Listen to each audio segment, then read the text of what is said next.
Joining us from the World Series is the Commissioner of Baseball, Rob Manfred. How are you, Commissioner? I'm good, Rich. How are you? I'm doing just fine. I don't know if you just heard the story I told about Paul Tagliabue, that he roots for the team that's losing because he wants for a close game. I imagine you could not even envision the way a Game 4 could finish up over the weekend. I always do root for the team that's behind in the series. I think long series, like the great 7-game series we had in the NLCS and ALCS, are good for the sport.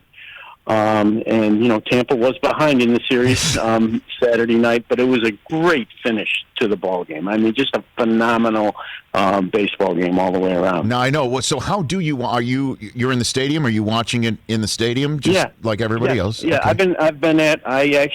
I visited all the division series sites, saw at least one game in each of the division series rounds, and then came back down here for the beginning of the World Series. I've been at all the games, and I'm here until we're done. I'm just wondering what is it like for you to see something like that unfold in front of you? The rest of the country is going crazy over, right? Well, it was really interesting. I was in the ballpark with a couple of the guys that work with me, and between the three of us, we watch all the time a ton of baseball, and over the years have seen a ton of baseball. And I'm not sure I've seen a more unique and exciting end to a baseball game ever. I mean, it was just all the things that happened, a series of events that seemed impossible. I know, and again, I know you're in charge of the sport. So, but talking to you like you're a fan, because you are one of those as well. I mean, just the story of Brett Phillips, too. The fact that he didn't hit 200 for either team, including the team that put him at the plate all season long, put him at the plate in the biggest at-bat of his life. He didn't even play in the LCS round. He's out there, as a defensive replacement, essentially, on this roster, and he's put in that spot, and he puts one into play, and then all sorts of craziness breaks out like that. You can't script it. Commissioner. No, you can't script it, and just the pure emotion of what happened. If you watch Brett himself, I mean, after the play unfolded, I mean, that show of emotion is what sport is about. I think it's one of the things that makes baseball so great. Just the pure joy of winning such an unlikely or achieving such an unlikely victory. Was really fun to watch. All right, Rob Manfred, Major League Baseball Commissioner, here on the Rich Eisen Show prior to Game 6 after an exhilarating weekend of the World Series. If I had told you back in June that you'd be in this position one day potentially, if not two, definitely, away from handing out the trophy in a bubble in Texas, you would have said what? Would you sign for it?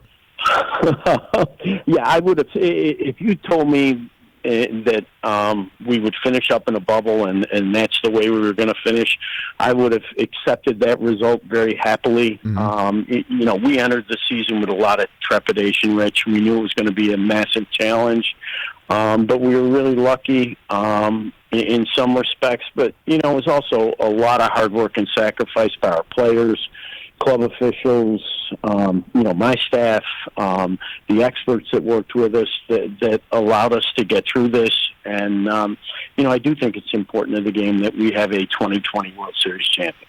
Well, I mean, you're about to have one. But did you think it might not happen at some point? There were points in time where we were really concerned about our ability to pull it off. Yeah, 100%, Rich. I mean, after the second outbreak, we had the Marlins and then the Cardinals.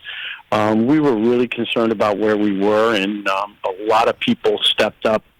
Tony Clark helped us, made the protocols not only stiffer, but really worked with us in terms of making sure that players were adhering to them. I think that the staffs at the club got much more aggressive, and we were able to hold it together. Rob Manfred, baseball commissioner, here on the Rich Eisen Show. Last time you and I spoke in person was at the Super Bowl. I saw you prior to kickoff of that game. And now here we are. You're about to complete your season. The NFL is in the middle of a season. Those are the two sports that did not bubble up. Have you and the NFL had conversations at all about getting through a season not bubbled up? Has there been any sort of dovetailing between protocols and conversation? There's been a lot of conversation among the 4 major professional sports, the PGA Tour, about what works, what doesn't work. And it goes back to before any of us started playing. I mean, obviously, our situations were very different. Some of the sports were in a position where the bubble kind of setup was workable. We looked really hard at it, and just decided because of facilities and the amount of time involved that we couldn't make it work. But we've tried to be generous in terms of sharing our learning with other sports, and the other sports have certainly been generous with us. Well, how have you been generous with the NFL? Again, that they're week 7. Like, I'm sure your colleague and friend Roger Goodell would sign for a piece of paper that he would be giving out the Lombardi Trophy, and I would be having this conversation with him 2 days before Super Sunday. I'm sure he would sign that right now. What conversations have you had specifically? The conversations have with Roger have been at the conceptual level. Our staffs have had more detailed conversations about things. Probably the single biggest topic was dealing with a positive test. What do you do to make sure it doesn't spread? Mm-hmm. Obviously, I think, whatever issues there have been in both sports, really important that we have not had spread on the field in either sport. But, it's those practical scientific problems that, have been the bulk of the conversation between the leagues. Rob Manfred here on the Rich Eisen Show. What aspect of 2020 for the Major League Baseball season, any of the advents, do you think is most likely to stick? Well, I think the expanded playoffs is something we were interested in before the pandemic began. I don't think it's going to look like it looked this year. 16 teams, too many for us. I think we've been historically more selective in terms of the postseason, but I like the idea of playing 2 out of 3 games. I loved that week where, there was just baseball kind of around the clock. I think it was really good for us, and I think by using a smaller number of teams, something more than 10 but less than 16, we can structure the playoffs in a way that preserves the significance of our regular season, makes the teams play hard all the way through the end, but gives us the kind of excitement we had during that first week of the postseason. What about putting a man in scoring position to start an extra inning? What do you think of that idea that's been out there? I haven't decided what my personal position on that's going to be. I will say this: I think that the extra inning rule has some traction within the game. I think the players were positive about it. I think our fans were positive about it. It does create focus and strategy late in the game and brings a more definitive end to the game. And I think even some of the most conservative members of the media actually, after they saw it operate a few times, recognize the merits of the rule.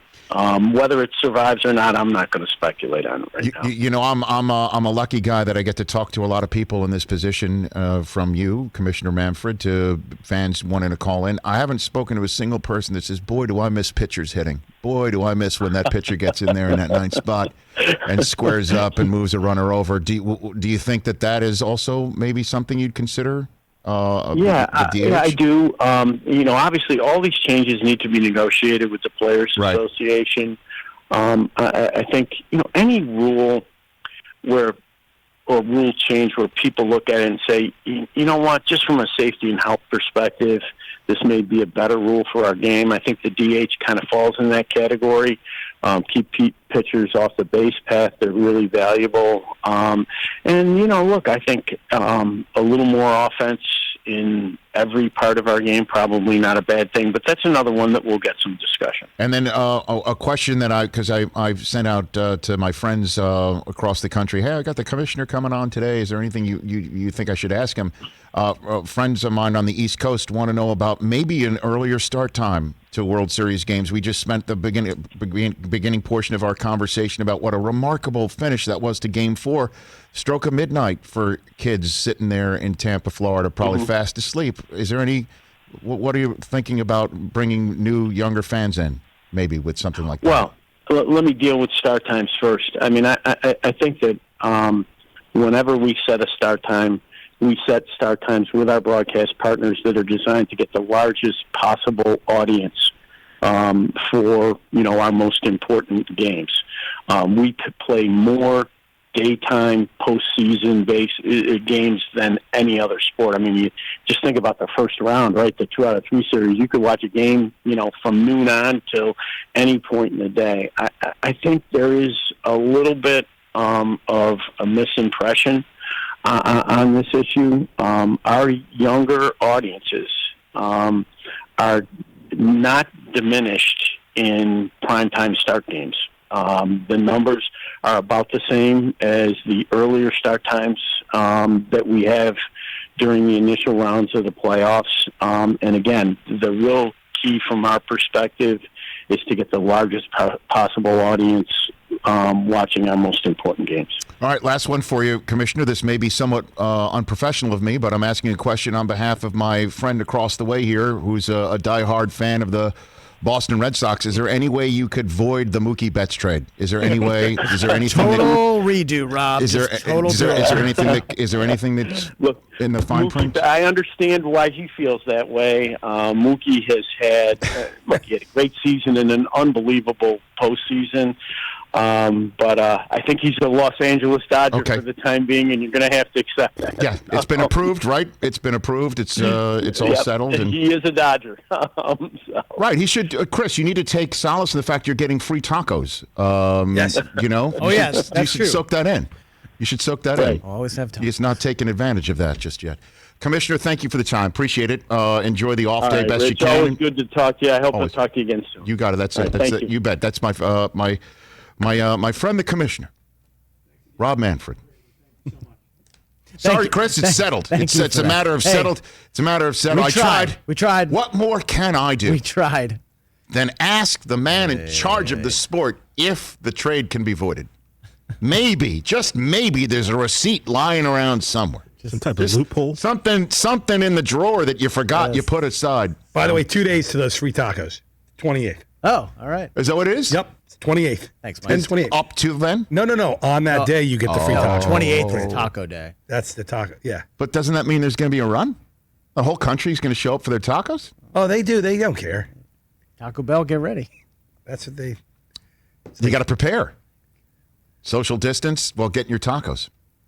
Unless Taco Wednesday. No, maybe Adam Gase just picks it up for everybody. LeBron's not happy. It's Wednesday. Oh, is that what it is? Yeah, he likes tacos. Hey, you watched all the way to the end. Thanks for that. Watch more right here.